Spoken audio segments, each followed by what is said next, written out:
Welcome back to another episode of the PO3 Podcast. My name is Marcus. Okay, so today is a very different episode. I'm going to be riding solo today. Victor is still on the podcast, don't get it wrong. He's going through some stuff right now, and, you know, I really hope that he sorts everything out and gets done what he needs to get done. But all that aside, it's just going to be me today. And hopefully, here within the next, week, a couple of weeks, something like that, we can get him back in here and recording. And usually, what we do is we film two, or we try to film at least two podcasts a week. That way, we're ahead. And especially with COVID and everything going on now, the way that it happened to work out, we uploaded 17 and 18, as you guys know if you're watching. And we were ahead for a good time. And then life happens. Things happen. And unfortunately, he wasn't able to make it in for, last week or this week. And I was like, you know what? I think we'll be okay. I mean, it is what it is. But I started getting the itch to record. And same for him. I've been talking to him on the phone. And he's going through the same thing. He has a lot to talk about, just like I have a lot to talk about. And with everything going on with, COVID and everything, numbers are skyrocketing and everybody is starting to, get sicker. And it just seems like the walls are closing in. I mean, for some people who are looking at it through a realistic lens, some people are pretending like nothing is going on, but to each their own. However you view the world is how you view the world. But yeah, so I mean, I've never done. It's gonna be very weird because usually I have my own thoughts to bounce off of Victor, and that's how the dynamic of the podcast is born and how we create our dialogue by bouncing your thoughts off of somebody else, and it's like a game of tennis. And when you're solo, it just changes the dynamics of everything. Everything is a lot different, because I've tried to do stuff like this before, and I felt like a part of my personality, a huge part of who I actually am, is not there.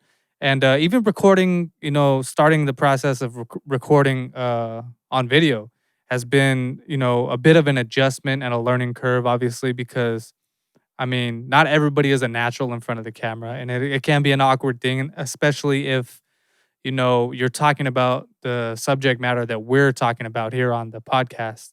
And it can be a little intimidating at times. And, when we first started off, I'm sure if you guys have gone to episode 11, our first video podcast, you can tell that we were both very extremely, we were holding back a lot. We were very reserved as to far as, as far as our personality goes and stuff, our personalities go. I know I was, because I look back at the video and I have to because I edit it. And completely not me. Like, a lot of my personality traits and my true characters is missing there. Even though, yeah, we're talking about real stuff on the podcast, and we're talking about things that we truly do feel and things that we go through.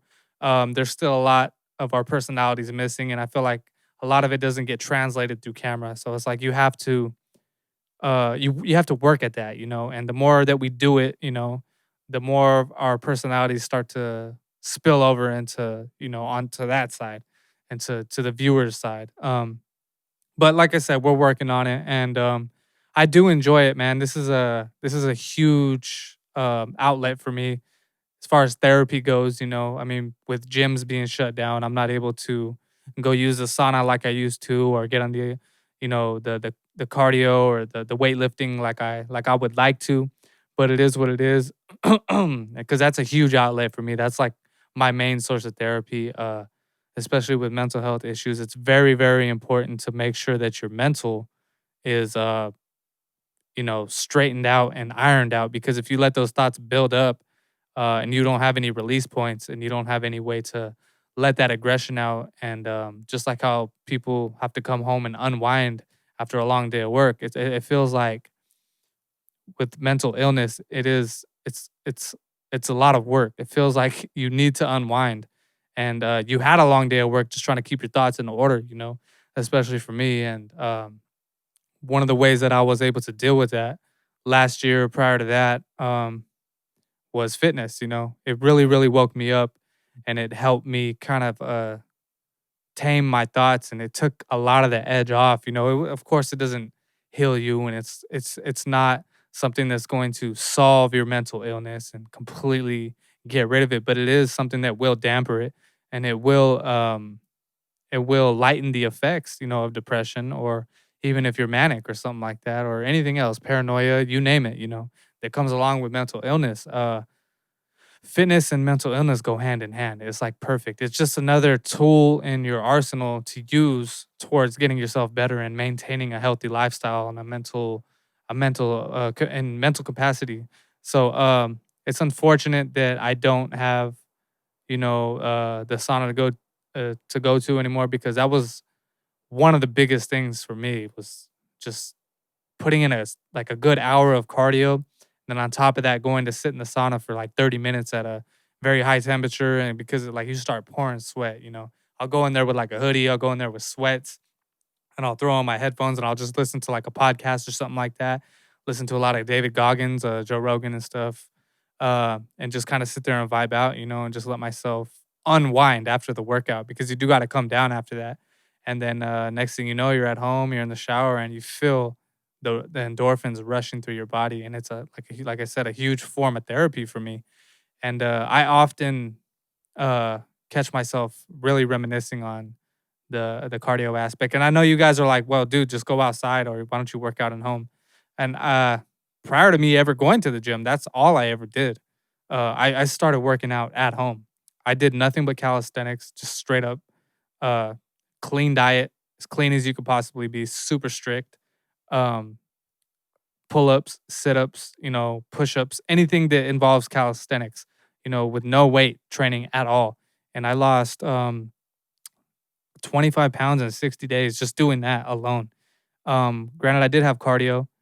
Um, and every time I would try to do cardio without like an elliptical machine or something like that, I tried running and jump roping. But over the years, you get older and shit. I just turned 31, and your body's just not the same anymore. So every time I try to run, I always end up getting hurt. Like every time, like no matter how much I stretch, no matter how many, vitamins I take, or how clean I'm eating or something like that, I always end up getting hurt. Like if it's my knee, if I'm pulling a muscle, twisting an ankle, whatever it is, you name it, like anything that has to do with running.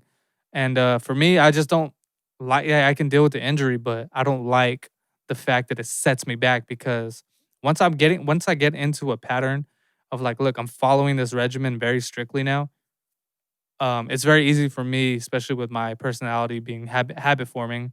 I have a very I have a high tendency of falling off my regimen, because I have to be dialed into it. So if like one thing isn't, it's like a very, very like precise, um, like a Rolex watch or something like that. Like all the mechanisms inside have to work in sync with each other. And if one of the mechanisms is out of place, or if it's not, if it's not functioning properly, then the whole machine doesn't work. And that's how I view fitness and mental health and everything like that. If one thing isn't in order, then it's gonna create a domino effect, and everything else is gonna fall out of order. So like when I get hurt, it creates this time lag of me, like it delays my workouts, because I have to now got to focus on recovering, and now I can't do my fitness. And now that I'm not doing my fitness, I feel like I'm wasting the this is just the way I think, and I got to change it. Like I think just because I'm not working out, but I'm eating clean, that there's no point of eating clean anymore because I'm not working out. That's just the way my stupid mind works, and it's something I gotta work on. But it derails my train, and it keeps me and prevents me from working out. Like the s- the reason why I stopped working out this last time, because I did get into it like uh maybe a few months towards the end of summer.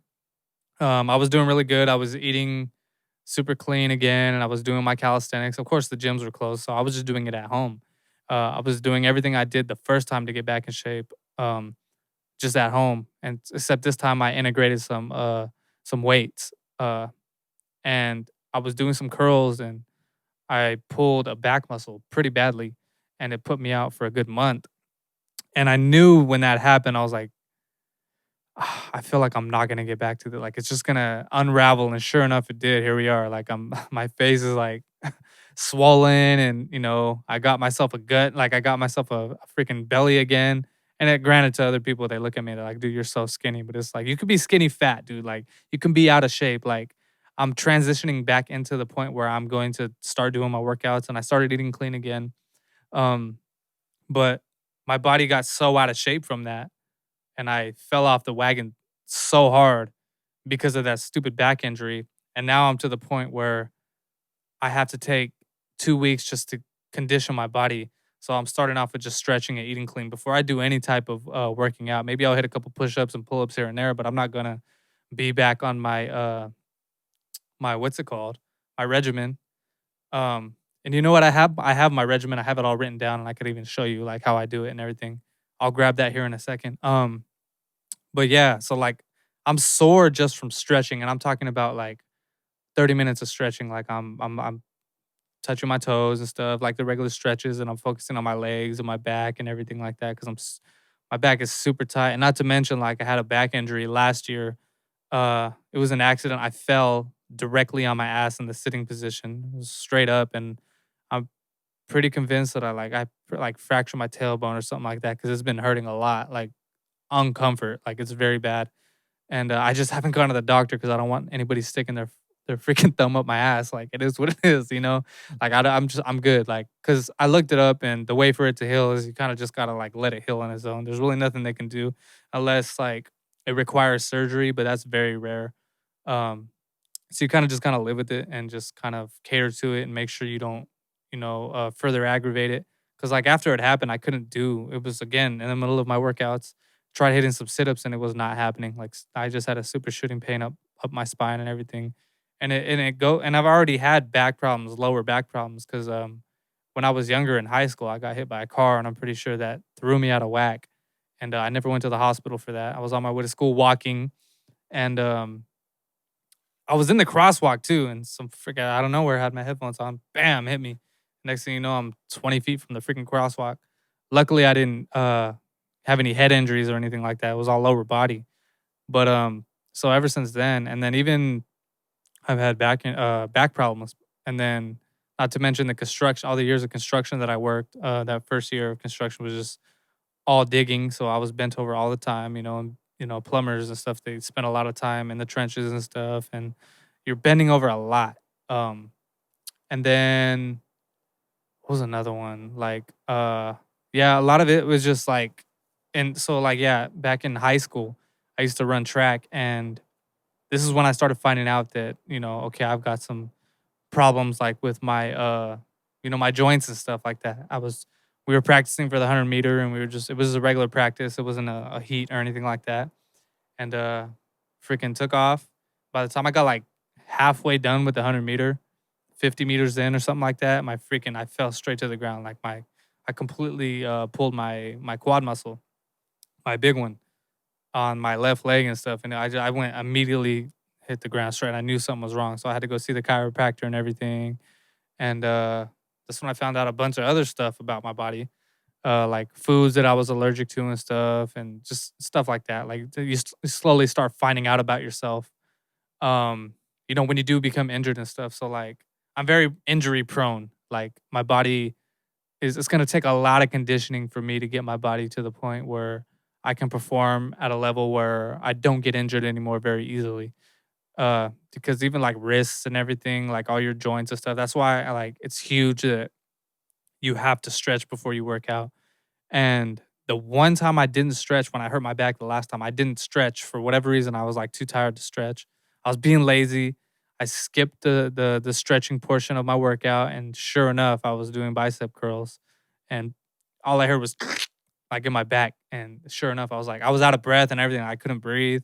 Well, I could breathe, but it was hard to breathe and it was painful. And that's how I knew. I was like, all right, next time I am not skipping my freaking my stretch because it ties into the workout. I'm gonna go get my my freaking board real quick. I'll be right back.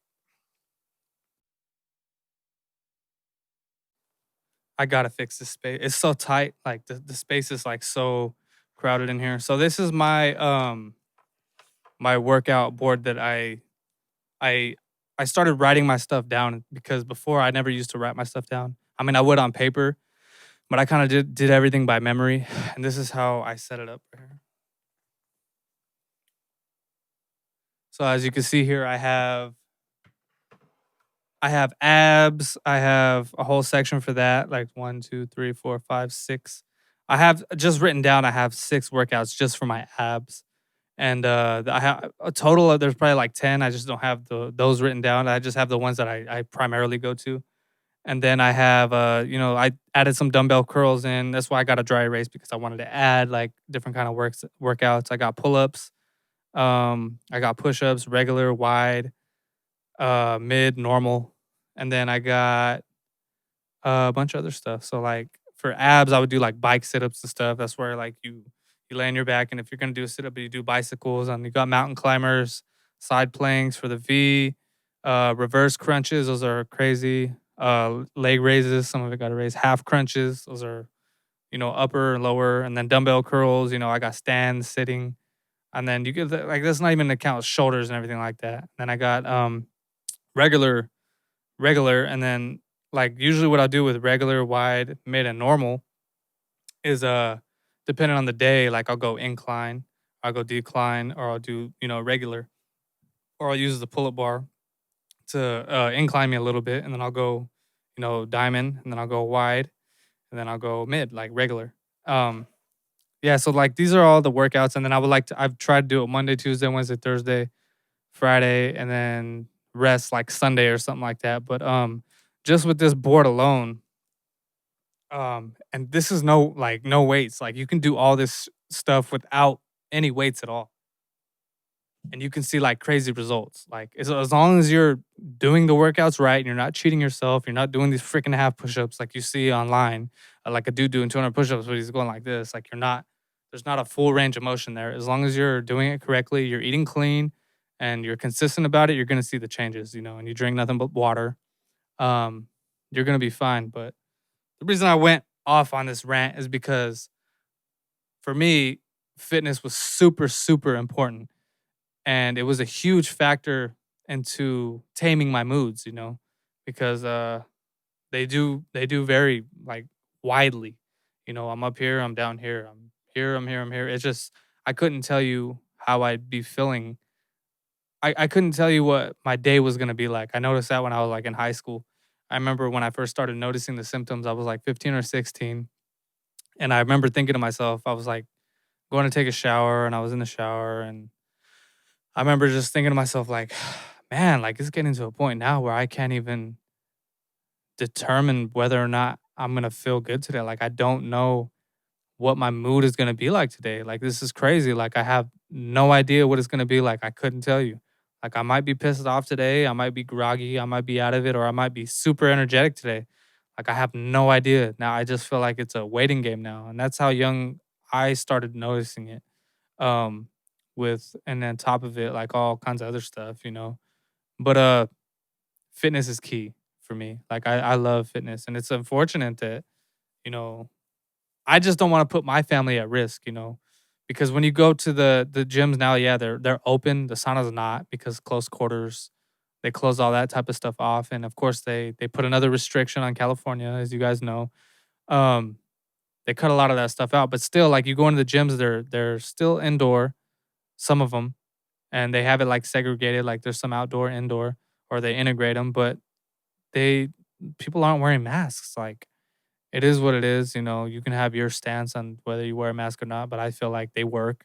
And so just wear it. For me, I wear it, and it's not a problem. Like I'll do my part. But yeah, you go there, and I just feel like, especially with cardio, you're gonna be huffing and puffing pretty hard, and touching all kinds of stuff, and it's just like I don't want to put my family at risk because you never want to be the one to have to break the news to somebody. Like, yeah, I'm the one that got grandma, and grandpa sick. Like you don't want to be that guy. Trust me, you don't want to be that guy. You would regret it if something ever happened. And it's just like, dude, just take this year, do it correctly, and let's just see where this goes. Because you are helping, prevent the spread or whatever. And that's just people's problems nowadays. Like they're not following the protocol. Like just people just think, you know, that they're immune or whatever, or they just don't care. I mean, it is what it is. I hate seeing it. It frustrates me.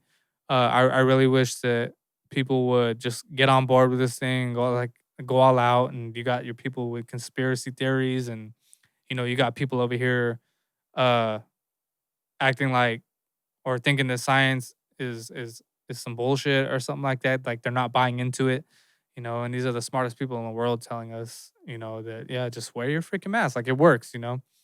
But that's a whole nother road to go down. And I've already given my thoughts on it. And I'm pro mask. Like I just wear it, please. It's really not that hard.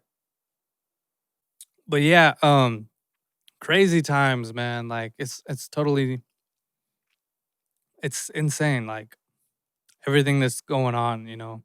So I can imagine what other people are going through that don't have an outlet, who haven't found fitness, who haven't been as fortunate enough as I am to have somebody to talk to about it. Victor Junior.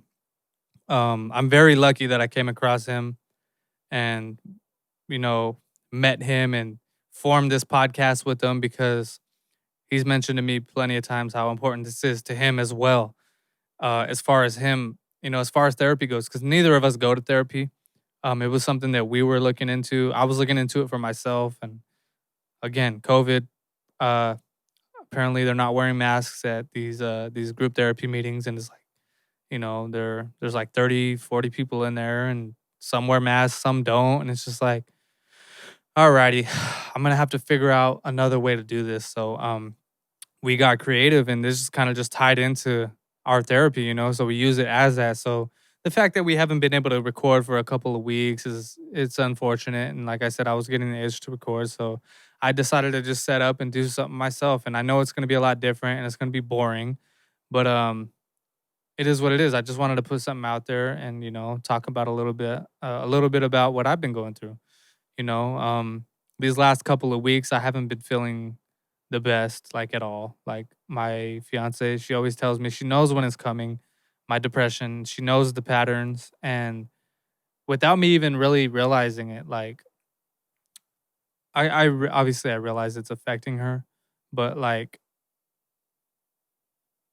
I don't realize how deep it cuts sometimes. Sometimes, when you get into heated arguments and tears start falling, uh, you see the pain on somebody's face that you're really having a negative effect in this person's life, and it gets heavy, and it motivates me to want to get better each time that those episodes happen, and the times that we get into fights directly because of my depression, my bipolar disorder.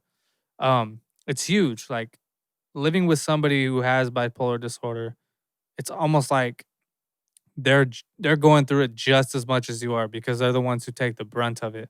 They're the ones who have to watch you go through it, and they can't help but feel helpless. I'm pretty sure.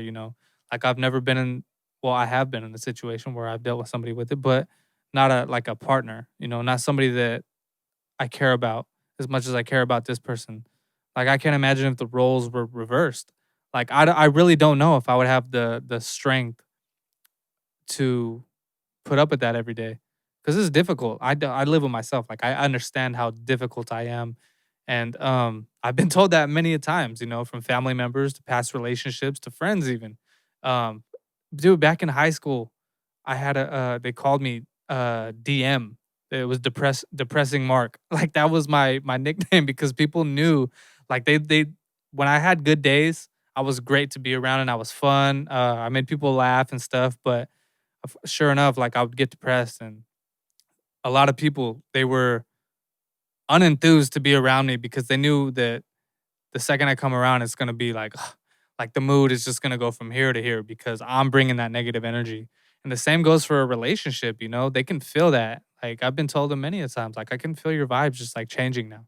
Like I know when it's coming, and it's super hard to deal with. And whatever your circumstance may be, a lot of people aren't built to deal with that kind of thing. And I don't think that anybody can be prepared for something like that. Because mental health is a serious, serious thing. And when you start bringing somebody into it who didn't ask for it, um, the impact is huge. It changes you who you are. It changes that person for sure. Because I know for a fact that the person I met and the person that I have now are two different people. not in a bad way necessarily, but it does change you. You learn that okay, there's this other whole different part of life where this thing exists and people do go through this, Cuz I don't know within her family if there's stuff like that mental, and I feel uncomfortable talking about her side. Like, I would want that to be something that comes from her mouth.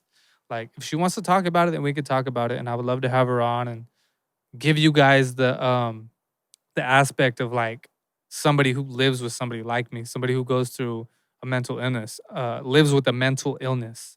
I'd love to have you guys have that aspect because I know there's a million people on this planet who go through the same thing, who live with somebody who they see struggling every single day and they don't know what to do about it, and they don't feel comfortable sharing it. Like, I'm not even sure that her family knows about it, and I'm not even sure her sister knows about it.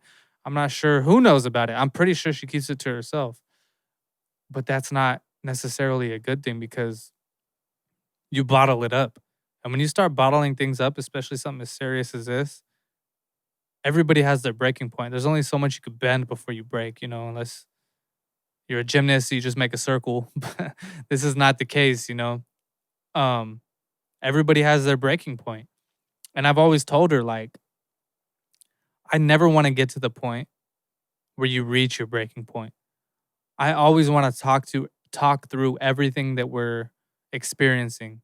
That's why communication is such a huge part of a relationship, of being just in general, but especially with somebody who has a mental illness. You have to talk about it. You have to, because if you don't, things are going to get ugly and they can't read your mind, and you can't read their mind. It's impossible. You have to express yourself, and you have to know how to communicate because it's a different form of communication. It's not just like, "Hey, how was your day?" "Yeah, it was good." It's like, "Okay, you're asking a serious question now. Like, how are you feeling? Um, what's going through your head?" And it's even for me, like, I've experienced this my whole life and I'm still barely learning how to talk about it with her, with Victor Junior, with myself. Like, I'm growing as a human being, and I know like how much work that it takes to actually communicate it and convey your true feelings, because a lot of the times I catch myself just lying straight up. Like, how do you feel? I'm good. Even though they know that's a bold faced lie. Like, they know you're not feeling the best. Um, but for whatever reason, we just have a tendency to go straight to a lie most of the time, like, and refuse to tell the truth about how you're feeling. I don't know why. It may be something that inside me I'm insecure about it, and you know what? I mean, it has to be. I've asked myself this question a million times. It's just like, okay, how come I can't just say how I'm feeling? And a lot of the times, like in a relationship, especially being a man, like, you want to put up this image of like, look, I can be strong for you, and I want you to know that I have it under control, and that you need to know that I'm the person that you come to when things get hard, and I need to look up to you.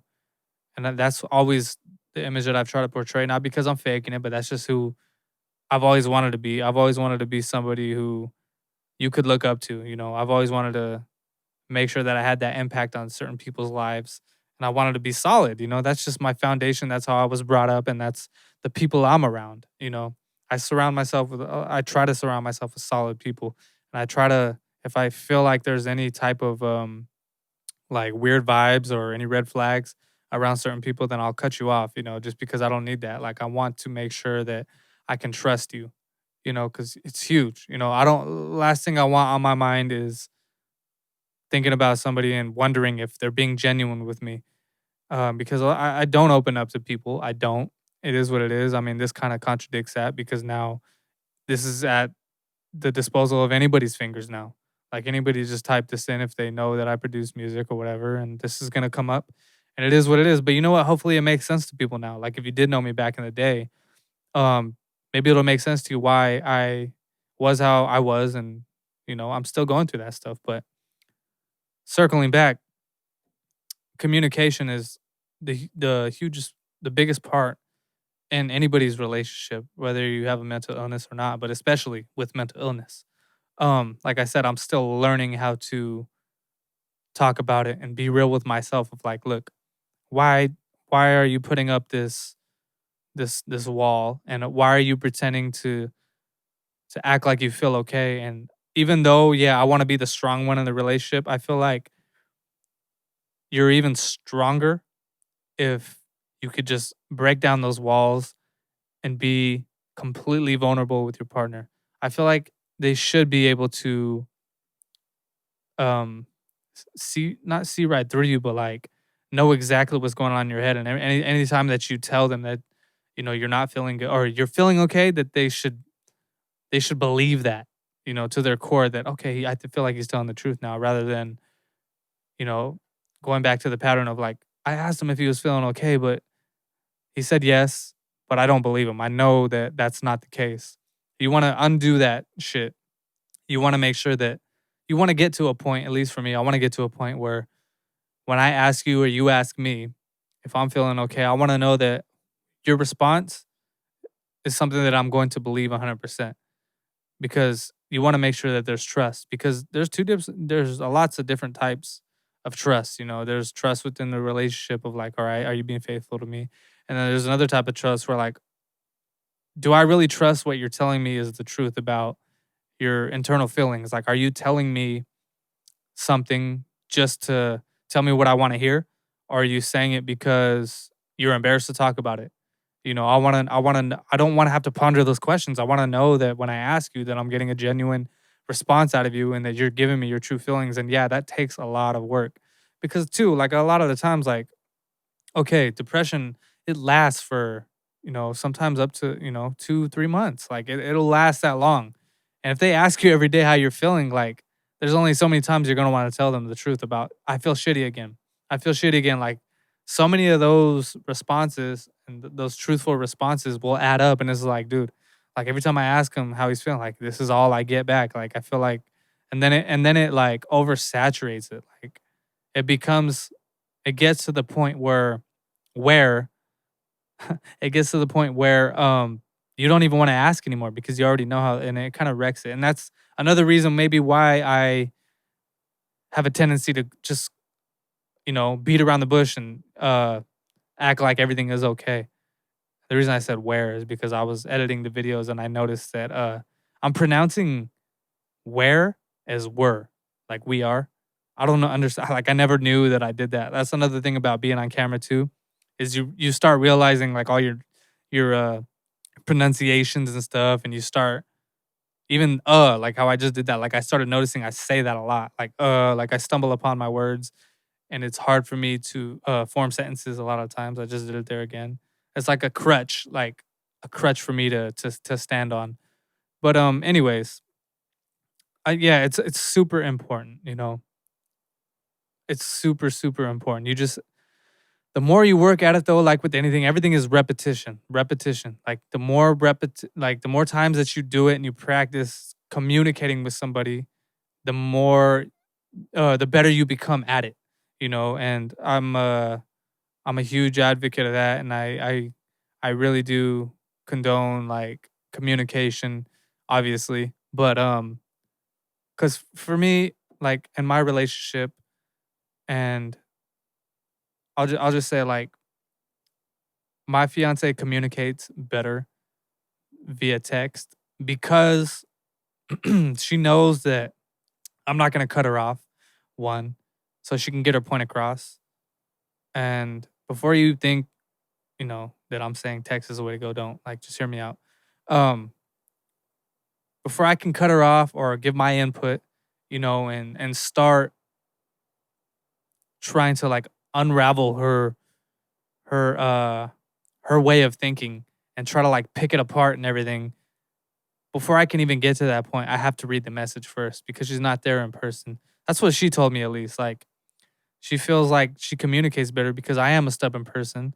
And a lot of the times when we get to talking, I'm like, no, like this or that, or like, like it's this way. Like I always view it from 10 different angles, and I try to pick apart everything. And it's really, really, really frustrating. Like I'm not a very good listener sometimes, and other times I am. But when I'm in my, when I'm depressed or if I'm manic, like I really get this tunnel vision that I had no idea existed in me. Even times like I'm going back and editing these podcasts and Victor says something to me, like it's just like over my head because I'm like so tunnel vision on thinking what I was thinking and there was no other angles to it.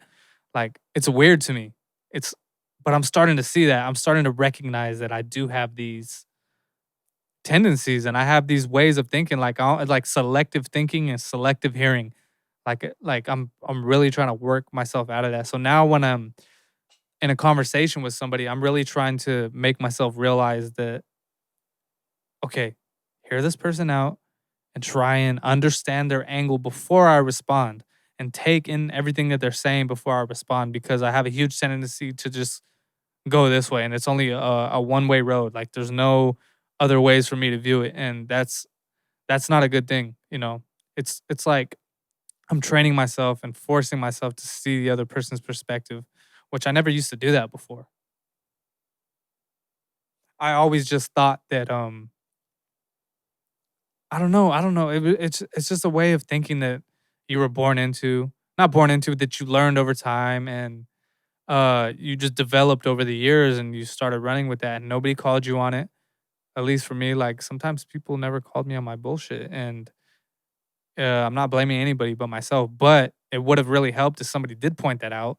Like, hey, look, dude, like, hey, shut the fuck up and like listen to it from this angle. Like, do you understand what you just did and how you responded? Like, you responded in a completely like you weren't even paying attention to me. Like, really, like, were you listening? Because a lot of it is that too. Like, a lot of the times I'm not even fucking completely tuned into what you're saying because of ADHD, and I have like it's such a mess, dude. Like I swear to God, like it's crazy, but it is work, you know, and I'm willing to put in the work. Um, but yeah, it's such a mess, like especially with ADHD. Like somebody will get to talking to me and I'll forget what they're saying. Like I can't repeat back to you what you just said because my mind was thinking of 20 other things while you were talking, and another reason why I can't get through a book. You know, I've tried reading a million times, and I have all these hard copies of books that I love uh, but I have to listen to like the audio versions of it because when I would try to go and sit down and read that book, I couldn't for the life of me get through the page. Like I would have to read it 4 or 5 times just to retain a portion of that. Like I'd retain like 2% of the page, you know, and everything was just like 10 times the work. But it is what it is. I mean, what are you gonna do?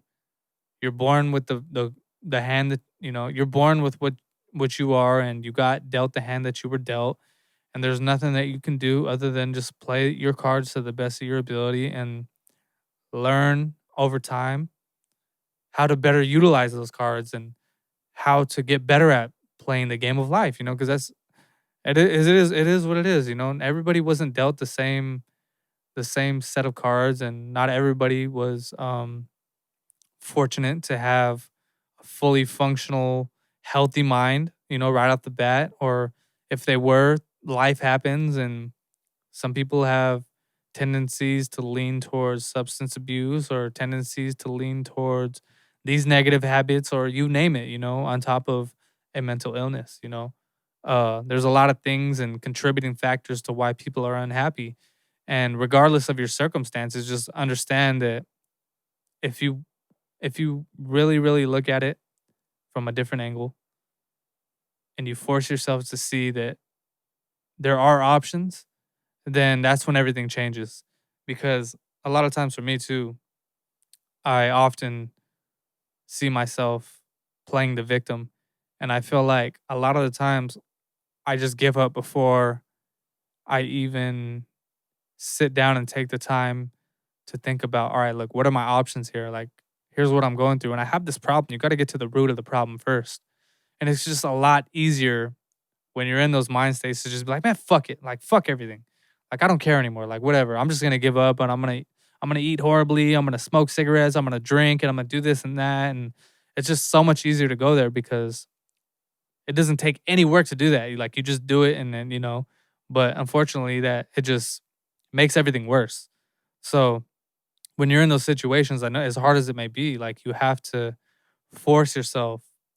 And the more you force yourself to view it from a different angle and realize that you do have options, the better you'll get at, you know, controlling your emotions when you start to see yourself going down this rabbit hole and this downward spiral of like this emotional roller coaster, like, or in any circumstance, like if you're in a relationship that's toxic, like if you understand that, if you sit back and you realize like, why am I so unhappy with this person? Okay, realize it and then step back and view it from a different point and be like, look, why am I so miserable with this person? All right, is it me? Is it you? Is it the combination of both of us? But if you could just step back and see that, like, look, okay, maybe it's messed up because I messed up and this person is trying to tell me something and trying to call me out on it. But every time they do, and I'm not talking about myself, I'm just trying to give a scenario here. And maybe when they do, my response is always to just play the victim and get defensive because a lot of people have that tendency. When people call them out on their bullshit, what is the first thing they do? Most of the times they get very defensive. And that's not healthy because you're not taking accountability for your actions most of the time. And if you could just train yourself in those circumstances, maybe you can fix your relationship or whatever it is, or call that person out on their shit as well as your own and start working on your own stuff. Like, look, all right, like I'm gonna try my hardest when you notice yourself beginning to engage in an argument with your partner or whoever, a coworker, a friend, whoever. When you notice yourself starting to engage in that argument, ask yourself why first. Think before you speak. Ask yourself why, and ask yourself what provoked it, and ask yourself, is what provoked it even worth it?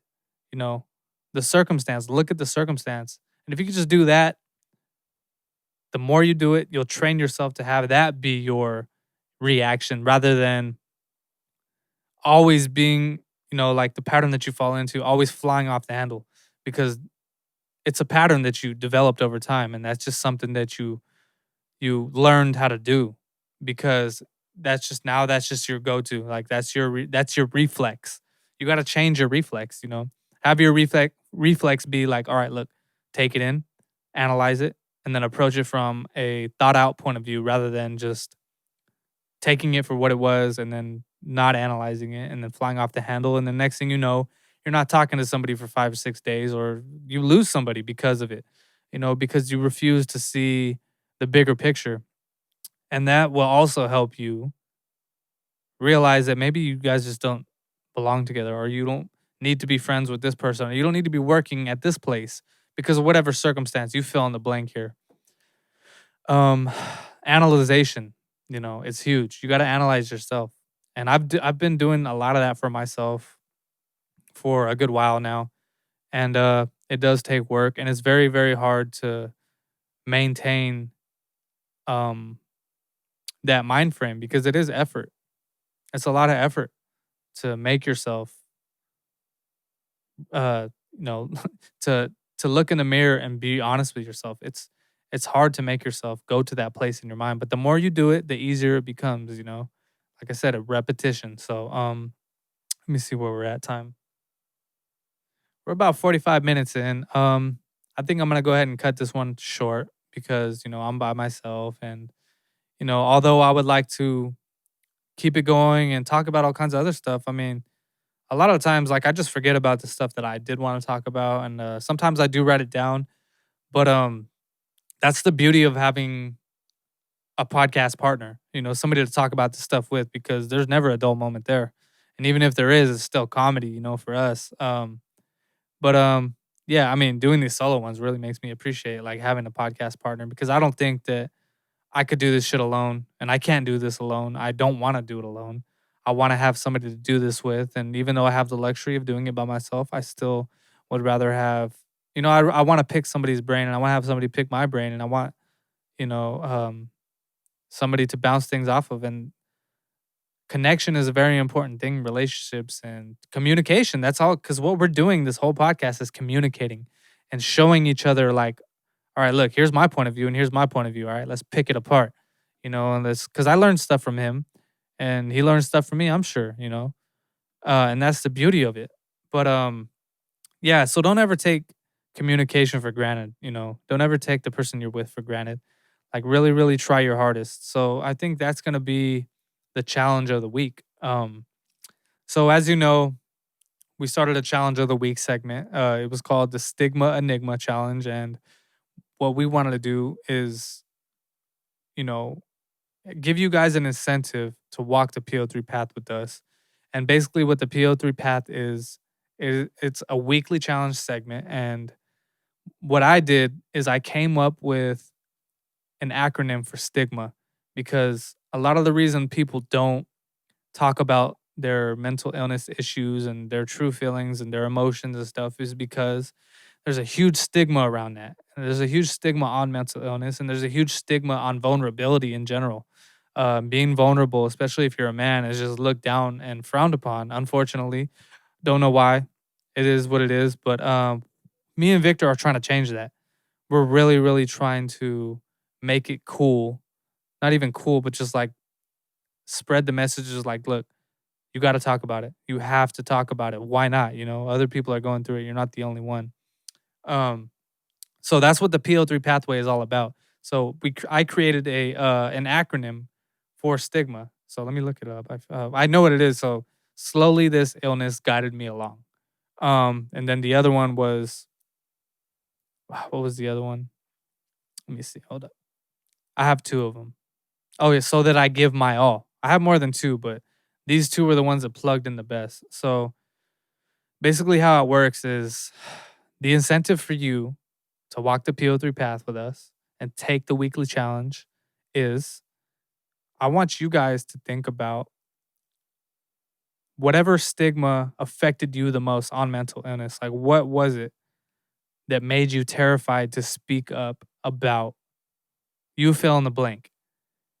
So that I give my all. Stigma. So that I give my all. So think about it for you personally.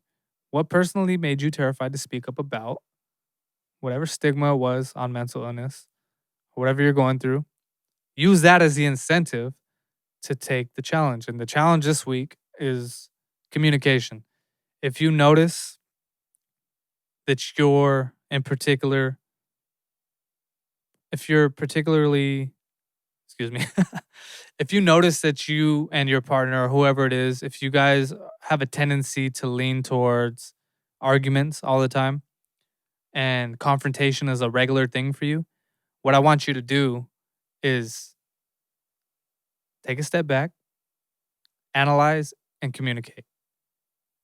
But truly communicate, not communicate with, profanity or yelling and screaming or trying to get your point of view across. What I want you to do is analyze and communicate, but from a truthful point of view.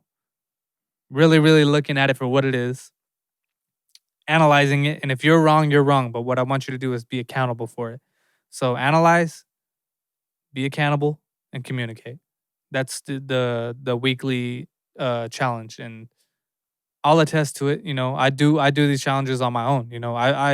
I implement these own things on my own all the time. That's how I come up with the challenges. I look at what I'm going through and I apply it. And whatever I learn from that becomes the weekly challenge. So with that said, I thank you guys for all the subscribers that we have so far. We're working our way up to 30, and I appreciate every single one of you guys who are subscribed to the channel because everything helps out. And the more of these that we can record and the more people that, view this, every little bit helps. And we do highly appreciate you guys. And I appreciate you, Victor Junior, if you're going to be at home watching this. Missed you this week. Hopefully we can get it in soon and get a couple of things recorded here. Because, this has been tough, if you haven't noticed. Like, it's super different without you here. But with that said, like, subscribe, share. If you guys get anything out of this podcast, like I said, our goal here on this podcast is just to get you guys to be comfortable in your own skin and to be able to get to that point in your life where you guys can communicate about this type of thing. So with that said, this has been another episode of the PO3 Podcast. My name is Marcus Marks, and hopefully next time Victor Jr. will be here, but we'll catch you guys in the next one.